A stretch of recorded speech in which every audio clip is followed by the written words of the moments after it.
Welcome to Sensible Health Solutions, the show where we simplify health and wellness. Join your hosts, Hallie Fields and Dr. Scott Luper, as they share practical tips and expert insight to help you navigate common ailments, nutrition, and overall well-being. Tune in for straightforward advice that empowers you to live a healthier life. Good afternoon, and welcome back to Health Talk. My name is Hallie Fields, and I'm your host today as we talk about health, how to get it, and how to keep it. With me is Dr. Scott Luper. Dr. Luper is a naturopathic doctor, and today we're talking about how to get healthy. Hi, Dr. Luper. How are you? Hello, Hallie. I'm doing great. Good. Glad to hear. In continuing on how to stay healthy and how to get health, how to keep it. Yeah, I've been thinking about food allergies and how they work. You know, it's a pretty common problem. Lots of people have them, but they're not exactly what you think, and they're not one thing. Let me just say that. Food allergies are not one thing. Turns out there are lots of things. And so I'm going to talk about food allergies, and I'm going to expand it out to be food sensitivities as well. Okay. Here's the dealio. What I want to talk about is when you eat food and it makes you sick, it's bad for you. No, like normal food, not poison or rocks, right? But you're just eating like food, and you get this reaction. Like, what is that? Mm-hmm. And what can we do about it? And can it be fixed? And the answer is yes. In fact, I'm going to start off with the big one here, which is wheat. Yes. Wheat is a real problem, and it can be fixed. Now, let me talk about kind of what we're talking about first, because when you talk about a wheat allergy, mostly what people think about is celiac disease. Right. And the celiac disease is when there is, not only is it an allergy, but your immune system has engaged fully with wheat as a horrible thing that you have to fight against. So much so that the white blood cells release chemicals that should be used to treat viruses and bacteria and amoebas and stuff like that, but it's using it against the wheat molecules. Now, gluten is the famous wheat molecule that people are getting reactions to, but it's not the only one. There's another one called gliadin. In fact, with the testing, gliadin tests correlate better with symptoms than gluten does. Now, gluten's not bad. There's lots of tests for gluten. But gliadin's a little bit better. Okay? Okay. Now, let's talk about the wheat sensitivity and kind of like what it is. So let me just bottom line it. There is a protein, it's actually several, gluten and gliadin, in wheat. Our body reacts to that protein like it was some kind of foreign substance, some kind of bug. And our body it makes antibodies. Those antibodies attach to the wheat and then attract white blood cells. The white blood cells come to the antibody and wheat antibody antigen complex, and they dump chemicals to kill the wheat.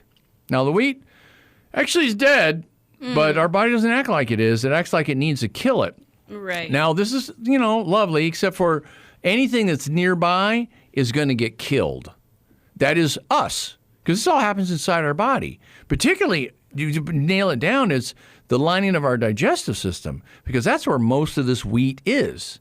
So you think about celiac disease, and if you think about it for a minute, you think, what part of your body is going to suffer the most? And you're right, it's the lining of your digestive system. Mm-hmm. It's to the point where that lining needs to have a lot of surface area. It needs to have, it's not just a flat tube that your food goes down and gets absorbed, because it can't be absorbed against a flat tube. There's not enough surface area. You cut that tube and open it up and you got, an inch on one side, an inch on the other side. That's 2 inches. That's not enough. The way the digestive system is set up is it got so many little folds, so much up and down that's going on that if you open it up and look at it, it looks like velvet. Mm-hmm. It looks like terry cloth, except for a lot smaller and a lot finer. And then the amount of surface area, if you cut it down and open it up, it's not 1 inch on one side and 1 inch on the other side. It's like 6 feet on one side and 6 feet on the other side. If you spread it all the way out, that's how much surface area you'd have. Mm-hmm. So what happens is the white blood cells come into this area, release their chemicals, and kill off all those little bumps. It just literally rips them to shreds. They fall apart, and they go away, and they get flat. And you go from a velvet lining, with lots of surface area, to a little flat circle, right? A tube with almost no surface area. So what do you think happens to these people? They can't absorb. Well, first of all, they hurt. They get stomach aches all the time, and they feel horrible, and they start getting weak because they don't have enough energy coming in, and they lose weight, and they start dying. I mean, they literally look like they're dying. So this is a very, very serious problem. Now, when the white blood cells kill off the lining of your digestive system, there's an official doctor word for this. It's called sprue. You get sprue. Now, wheat allergy, or in this case, celiac disease, is not the only cause of sprue. There's other infections and other problems. You think anytime the white blood cells have a good reason to go in and kill off that whole area, you're going to get sprue. Or if there's some kind of breakdown in the metabolism of things that you need to build the lining of your digestive system, like even just starving. I've read a book recently about these guys they were castaways. This British warship, and about 150 people from the ship ended up getting stranded on an island off the coast of South America. Eventually, they got it together. They built a boat. They put everybody in it, and then not everybody, they left some people behind, but they put everybody in it, and then they went along. They were all starving. They didn't have enough food, but they pulled the boat over on the side, found some seals, killed them, roasted them, and feasted because they were all so hungry.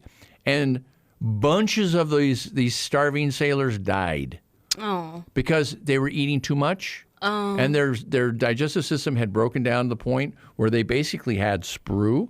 It's called overfeeding syndrome, and it'll kill people who are starving. Wow. Okay, I'm getting a little sidetracked here, but to illustrate the point that this lining to your digestive system is super important. And if you got white blood cells that are actively killing it, you are in a world of hurt. So how can you tell you have this problem? Well, in the old days, how you could tell was you had to go to a surgeon, and he would cut a little bit of your intestines out and then look at it under the microscope.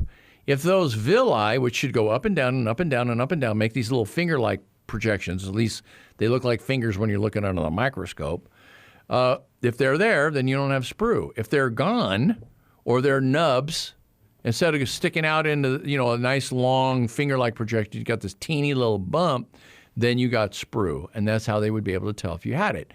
Except for if you got sprue, I want to tell you about the last thing you want to do is go get surgery. It's like, isn't there another way to figure this out? And the answer is nowadays there is. There is another way to figure it out. The testing technology has got much, much, much, much better. And there is a wide variety of tests that you can take to see if you have celiac disease. Not only celiac disease, but just a sensitivity to wheat. Now, not everybody who's got a sensitivity to wheat gets sprue. Sometimes instead of having millions of these white blood cells all come in and wipe out the lining of your digestive system, you get a few. You just get a handful. The reaction is much weaker. Now, it's still there. It's still causing a problem. You still got an upset stomach, but you're not dying now. You're just feeling bad. You're feeling funny. So there's ways to tell if you got the sensitivity. Now, the days of having to get biopsies are basically gone. There may be some hospital somewhere that are still doing it, and if they are, they're behind the times. The better way to do this is actually do blood tests. And now, again, there's a wide variety of blood tests. I can go through the technicality, endomesealing antibodies, I don't want to do that. Turns out that there's one test that's really head and shoulders above the rest, and it's the only one that we're using right now. It's the one we use on the GI map test. It's an IgA antibody to gliadin. IgA antibodies are the antibodies that our body makes for export across mucous membranes. So if we want to get some action going in the center of our digestive system, it's all mitigated by IgA antibodies, or in our sinuses, or vaginally for that matter. There's an inside to our body, and there's an outside to our body. And the weird thing is the the tube that we swallow food into, our esophagus and our stomach and our intestines and all that, is in some ways outside our body. Because if you were an ant who was very tough, you could crawl in someone's mouth, go through that entire tube, and crawl back out the other side and never go through a wall. You just push your way through the tube, right? Mm-hmm. It's a weird way of thinking about it, but officially it's outside your body. So your body has to make these special antibodies for export out, and that's the antibodies that correlate to symptoms the best. IgA antibodies. Like, there's a bunch of other ones. I won't go through the other ones. I guess there's E's and there's G's and there's M's, there's D's. But the A's are the key ones. To gliadin. That's one of the proteins in wheat. Gliadin, that's the key one. You run that test, now you know you have an allergy. Now you know you have a sensitivity to wheat, for sure. Okay? It doesn't prove that you have celiac disease, but usually celiac is good. You have to correlate that to the symptoms, right? Because you're sick and you're losing weight and everything's falling apart, right? And you can't sleep and all this stuff, right? You're basically on the road to dying. So that comes across as well. And then there's other tests you can do as well. But for the run-of-the-mill wheat sensitivity, it's this IgA gliadin test that's the best test. Now, if you do have if you run through the test, this test or others, even the surgery for that matter, the solution to the problem is avoid wheat. Okay? Avoid wheat. That's how you solve the problem. If there's no wheat, there's no place for the antibody to land, and there's no trigger for the white blood cells to come in and kill anything. So the white blood cells just hang out. They don't do anything. And so you take no hit from this. Now, that's easier said than done. Avoiding wheat. I mean, come on, wheat. Everything. When I was a kid, I had cereal for breakfast, and then I had a sandwich for lunch, and then at dinner time, we'd have dinner and we'd have a roll. Oh, yeah. Right? And maybe for dessert, I might have a cookie. Uh-huh. Maybe some pie. Yeah, that's all If I was lucky, wheat. it was a birthday, we could get some cake. Uh-huh. Yeah, that was wheat, and some wheat, and then there was, I think I mentioned some other wheat, and that was a normal diet. Yep. Normal, absolutely 100% normal diet. We're just getting wheat with everything. Wheat all the time. Pot pies and French fries. Well, they got wheat in them. Well, the old food pyramid used to be a majority of wheat. Yeah, the bottom, 75% right. of our diet. Right. And there's reasons for that. Wheat, it grows, and you can get a lot of it if you have fields, and it's cheap, relatively speaking. Right. I mean, compared to beef or eggs or stuff like that. Wheat, you can get a whole loaf, right? At least in the old days. They have all this fancy wheat now. It's more expensive. But the wheat is the staff of life, right? And for a long, long time, people could just eat it and they were fine. The weird thing about wheat is it's not what it was back in the old days. Back in the old days, wheat was wheat. Mm-hmm. But now wheat is this mutated thing that the genetics is completely different. Modified.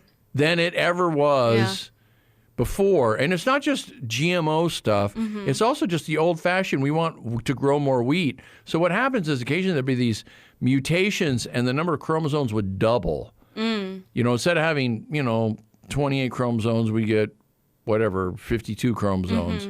Or 56, whatever it is. I mean, I'm doing my math here. So anyways, you get double. And with wheat, they got a lot of chromosomes. So hundreds of these things double, and they double, and they double. And what happens is the wheat gets bigger. The seeds get bigger. I mean, wheat's a grass. It grows, like other wild grasses out in the fields of the Middle East, except for it doesn't. None of this wheat grows wild. None of it's wild. It's completely domesticated, and it's amazing. You grow it, and you can get big bushels of heavy wheat because the kernels grow so big because the genetics have been mutated and selected for those mutations. And it's happened over and over, for thousands of years. People figured out how to get the wheat that grows more, which is lovely if you're trying to grow a lot of wheat. But it's not so lovely for our immune system because our immune system is more likely to treat this as a foreign substance than it is a substance that we're used to eating. And so we get more and more wheat sensitivities. Right. Huh? You following this good? Yeah, no. So now if you're going to be sensitive to wheat, it's tricky because if you could just avoid eating wheat. I had a patient, I said, you can't eat wheat. Okay. And then I saw him a few weeks later. I said, how you doing on avoiding wheat? I'm doing really good, Dr. Luper. All I do is eat white bread. I don't eat any wheat bread. I only eat white bread now. And I'm thinking, So good. yeah, I somehow didn't explain this right. Turns out white bread is made with wheat. Is it? Yes, it is. What about sourdough? Same. Now, sourdough is different. Yeah. Because sourdough is partially digested by the sourdough bacteria, right? And so it's more digestible. So it brings up an excellent question, which is, okay, wheat sensitivity is not one thing. On one hand, we got these celiacs that get one speck of wheat and their whole guts go to hell in a handbasket. On the other hand, we got somebody eats wheat and they feel a little funny maybe. Hardly. They can hardly tell, right? There's this real super subtle thing they get. And there's a continuum all the way through. It's not like you only get these and those. You get everything in between.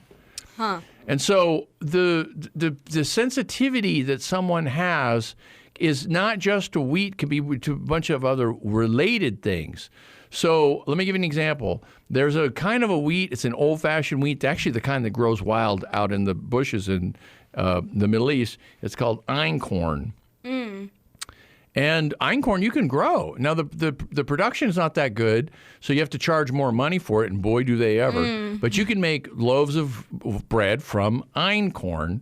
And, it's delicious and, high fiber, and it's a higher protein. It's just great. So the excellent grain for sure, except for if you got a sensitivity to wheat, forget it. You got a sensitivity to that too. You can't eat it. It's off. It's off the list. What about spelt? Now, spelt's another related grain. Yeah. And a lot of people eat spelt, right? And trying to be healthy. You got a sensitivity to wheat?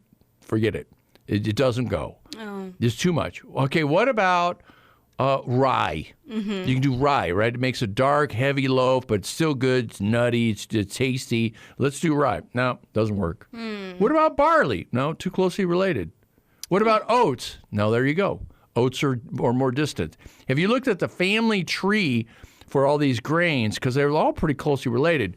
Oats branched off in the far history, and then barley branched off, so it's closer, and then rye branched off. And then the little group of spelt and einkorn and wheat are super closely related. So those are the biggest problem, those three. And then spelts, I'm still not spelt, but rye is bad enough. Barley, likewise bad enough. Oats, you're okay. Now, there's another rub on this whole thing, which is if you can figure out that you can do oats and you can't do the other grains, except for they grow oats right next to they grow wheat, and some of the wheat gets mixed in, and now you're getting wheat. Yeah. Then you got celiacs, you can't eat oats because you're going to get some wheat mixed in. It's common. In one field, 1 year you grow wheat, and the other year you grow oats, and some of the oats land in the ground, and they grow up in the wheat field, and some of the wheat lands in the ground grows up in the oat field. Yeah. So there's a problem. So how much time do we have? We're about two-thirds way through the show. We should remind everybody who the heck we are. This is Dr. Scott Luper and Hallie Fields here with Health Talk Radio. We're talking about food sensitivities, and we haven't gotten away from the celiac. What you could say with wheat, because wheat's fine. We can talk about other foods too, because it's the same story. Basically, the story is avoid it. If you can avoid it, then your immune system loses its sensitivity. The sensitivity drifts, and it'll roll back, and you literally lose it. We had this happen. I don't know if you know this. We had this happen today. Literally today in the clinic, we had a patient come back who's had a wheat sensitivity for years, and I ran a test for her wheat sensitivity and came back totally normal, 100% normal. And her eyes got big. I said, "You can now eat wheat." Oh. And she was like, "Really?" Like, I'm so used to not eating wheat. I haven't eaten wheat for years. And you know what? You've done a good job of it. Good job. You don't. But what happened if I started eating wheat every day? Well, your body remembers about wheat. And so chances are your wheat sensitivity would come back like gangbusters. Yeah. So now, ease yourself back into now, it. And the question is, how much wheat can I eat? And I said, I don't know. Here's the thing. If you wanted to eat some wheat, first of all, she said, I'm used to not eating wheat. I don't have a problem with it. I have always wheat-free food. I said, you know what? If you went out to someone's house and they had some sort of wheat thing and you could eat it and you would be fine. You would have no reaction to it whatsoever. And then you go home and you eat wheat-free and you are free and clear. You don't have to worry about it. It's like that. If you could do that, and you would be fine. Now, I had a patient who had this rash that's caused by wheat. I haven't talked about all the wheat problems we just talk about stomach problems, but there's headache problems, skin problems, eye problems, brain problems, all kinds of different problems. And this particular fellow had a rash. It was a pussy, horrible rash. And they just get these pussy bumps that would come up, and they'd break, and they'd leak, and he'd just leave little puddles wherever he was going. It was just a mess. And it was caused by wheat. So I ran a test to figure it out, found out the cause of it, and then let him know. I said, hey, look, you got to quit eating wheat. So he quit eating wheat, and his rash cleared up. 30 years he'd had this rash, and his rash cleared up. And I thought, this is the greatest thing ever. It's like, sweet, we figured it out. Except for it was not the greatest thing ever because now he couldn't eat wheat. He loved eating wheat. Yeah. And so what he did is once the rash cleared, and he was into it for a few months, just like everybody else, his antibodies started to drop. He ate wheat, and you know what? He did just fine. He just started to reintroduce it at smaller amounts. Not necessarily. Okay. You'd think smaller amounts might be do it. It's not so much the amount, because even a little bit, you get the same reaction. You eat 5 slices of bread and you eat a quarter slice of bread, you're going to get about the same reaction. It's just you putting it in your system. That's what'll do it. And then repeating it. Yeah. Now, what he did is he put it into his system. He did not get his rash. The rash did not come back. He was as pleased as punch. So then he ate wheat again, and his rash came back with a vengeance. He basically got one free one. Okay. So what happens is the antibodies tend to drop. And then over time, they're low because they're not stimulating them. And so then once he stimulated them, they go back up again. And now he's going to get a reaction. So now when they're up, you don't eat wheat. And so then you let it come back down again. So how long does this take? It varies from different people to different people. He was once a month. Okay. He could eat wheat once a month and get by just fine and not get the rash. He was kind of lucky in a way because he had this rash, so he knew exactly when he was in too deep because the rash would come back. It wasn't like, do I feel funny? Maybe. It was like, I have this rash on his elbows and knees. You could just see it clearly. So he knew how to dial it in. Whereas most people, you don't get that. What you get is you feel funny, you feel tired, you feel like your stomach's upset, you feel, restless, you feel achy, you feel constipated, you get diarrhea, you get things like that. You get these symptoms which can be caused by a million different things. So it's hard to put your finger on exactly what it is. But if you avoid wheat and then all the symptoms clear up, now they don't have to clear up in a day. They're going to take a month or 2 or 3 to clear up. The guy with the rash, it basically took him about 2 months for the rash to go away. And then once it was away, his antibody levels were still higher. But if he could avoid it for another 3 months or 4 months. Now, the patient that came back today, in terms of being cleared up, she'd been avoiding wheat for, about 2 years. And she had not cleared up prior to this. But here she is. Now it just was good enough. She managed to do well enough. Now, if you have celiac, which is the worst kind of sensitivity to wheat, you eat really anything more than about 1/8 of a saltine cracker. Think of a saltine cracker. Right. Break it in half. Break that half in half. Break that half in half. Break that half in half. You're somewhere around there. I mean, at the point you can't break it anymore, right? It's too small. That's where it is. That's how much wheat you can take in. Maybe. In some celiacs, they can't even do that. Seriously, they get a speck of wheat, and it's enough to start this whole reaction. Those people, what it really is like an autoimmune disease that's triggered by wheat. That's what it is. Now, most people who have a sensitivity to wheat can eat a tiny little speck. So if there's some wheat dust in the air of the factory where your non-wheat crackers are made, you're not going to get killed on them. Right. Whereas celiac, sometimes that's all it takes. You're literally, the food that you're eating these almonds, which are completely free wheat, but they were packaged in the same place they're packaging crackers, which was like a quarter mile over on the side around this thing. But there's in the same basically building in this factory, right? Right. And that's enough dust in the air to cause you to have a reaction. Wow. Yeah, it could be that sensitive. Okay. Okay. So the key thing on this one is if you want to test, what you need to do is you need to look at antibodies. There's a number of different kind of antibodies. I mentioned for wheat, it's the IgA gliadin antibody. That's the key one. But for other foods, there's other different kind of antibodies. IgE antibodies are very good, very helpful to figure out what your food sensitivities are. IgG antibodies are more subtle, but still good. IgE antibodies, likewise, they're subtle, but still good. Depending on the food, they might be the best test that there is to figure out what's going on. Once you figure it out, the best thing I've found, honestly, is just avoidance. There's things you could take, you could heal your gut or protect it or so on and so forth. I never found any of that stuff to be worth worth anything, really. None of it really works well. You need to avoid those foods. You need to calm down your immune system in one way or another, but avoidance is the best way to do it. Okay, and then when you do that, you got a good chance of your antibody levels dropping back down to normal, and woo-woo, we get to eat whatever the thing is again. Okay, you can get by with a little bit of it from time to time once your antibodies come down. Prior to that, you eat a little bit of it, and you're going to get a reaction to it. Okay, depends. It's different for different people. That's the main thing. Some people are more sensitive. Some people are less sensitive. But you could. Here's another thing you could do. The testing is super great because you can test 96 foods all in one go. Oh, that's the test we run. Yep. The U.S. Biotech Food Allergy Panel runs 96 foods.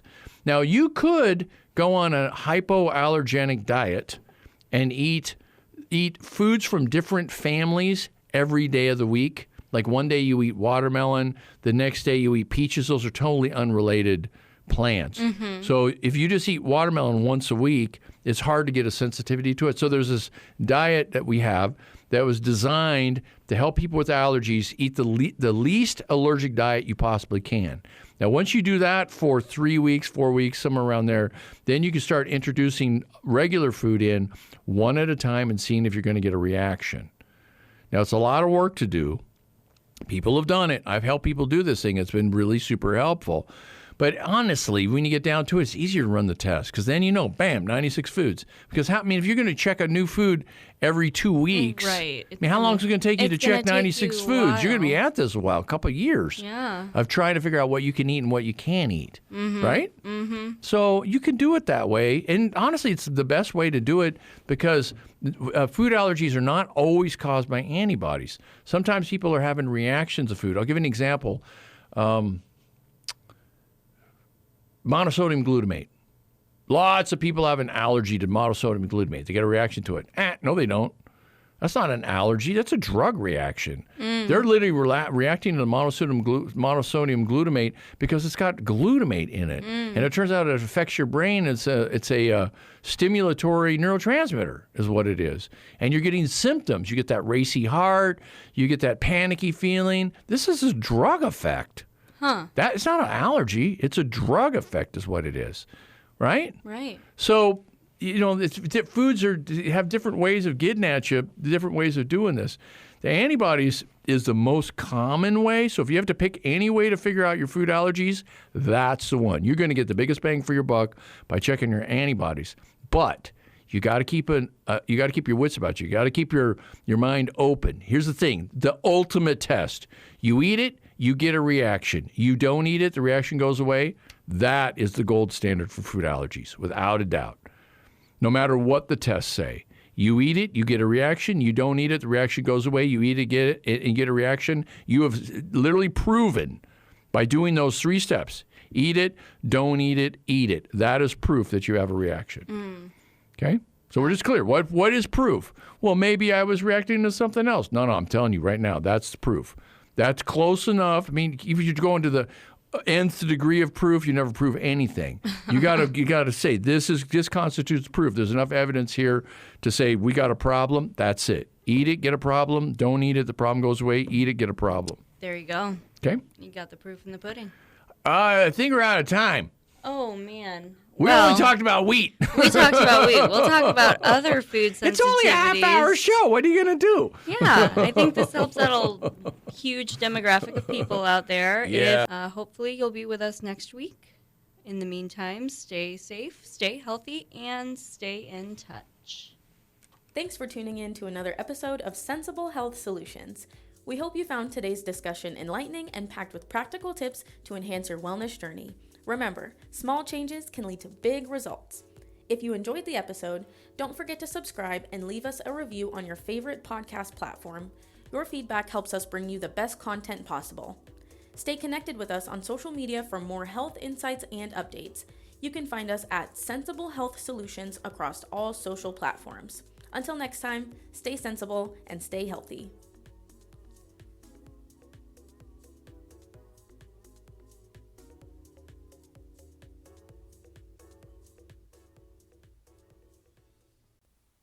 This content is for informational purposes only and is not a substitute for professional medical advice, diagnosis, or treatment. Seek medical advice from a healthcare professional for any medical conditions.